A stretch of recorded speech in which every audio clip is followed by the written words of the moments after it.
All right, so there was a little bit of damage, warping to the hull.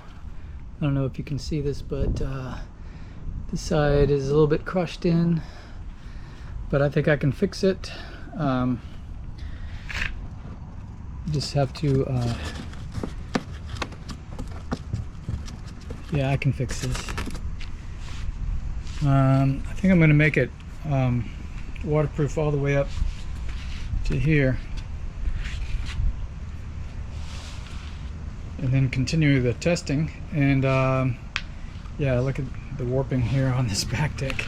I think I can probably spray it with some water and then hold it in position, in a better position, and then it will unwarp itself.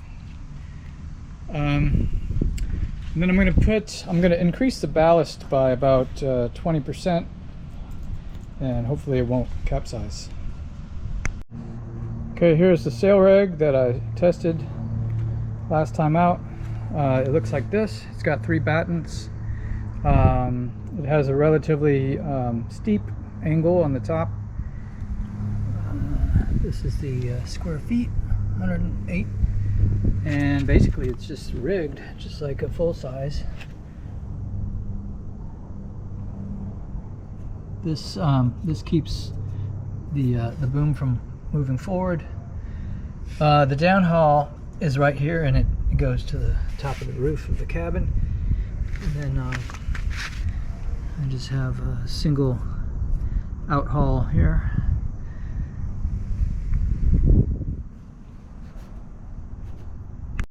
Okay, one very important thing to note. The position of the connection of the halyard to the top of the mast.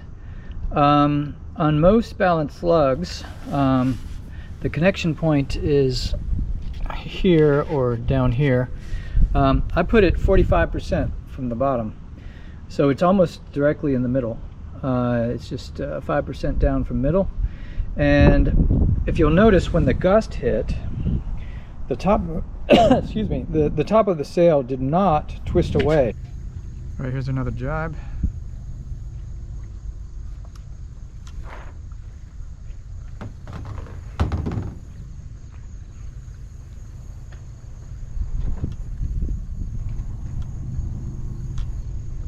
Nice. Yeah. Woo. So I think what I'm going to do next time is move it down a little bit, and then hopefully I'll get a little bit more twist at the top of the sail, so that will prevent the boat from going over, and we'll see how that works. All right, here's step number 1. I sprayed this with a little bit of water, put a brick on here, and I put a clamp here. What this does is it cantilevers outward, so this wall was pushed in because it was in my car wet on its side. So now I'm just gonna, that's step 1, and then step 2 is I'll remove this clamp and bend this back and then reattach that, and reattach these.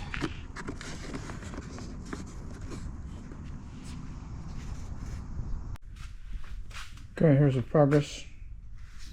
I just decided to do the cotton mache along these edges here.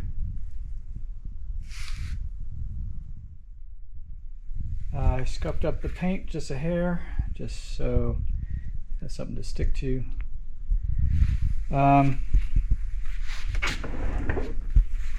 Already did this side. I covered up the window. It doesn't look as cool, but hopefully it won't sink.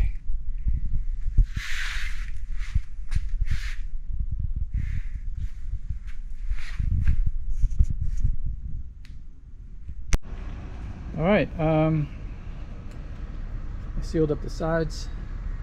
It's not as pretty as it was before, but it's waterproof.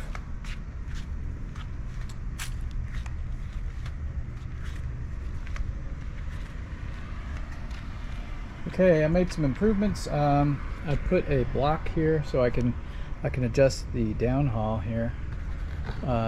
This is basically just a wedged piece of wood that I can wrap around several times. The other thing I did was I put one here so I can adjust the position of the boom. I want to try going downwind like this and see if the boat will hydroplane downwind. Of course, I probably will need about 12 knots of wind for that to happen. I can also try tacking, so I can tighten this to about 20 degrees and see how well it points into the wind. The other thing I did was I painted this. I basically just dipped it in a can of paint, and it's much more smooth. And I put a weight on here because this is wood, so it's lighter than water. So now it won't have a tendency to lift. And I put a washer here. Hopefully this connection will hold up.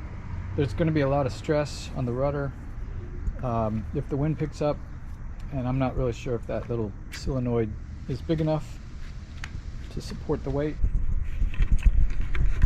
There's the rudder control.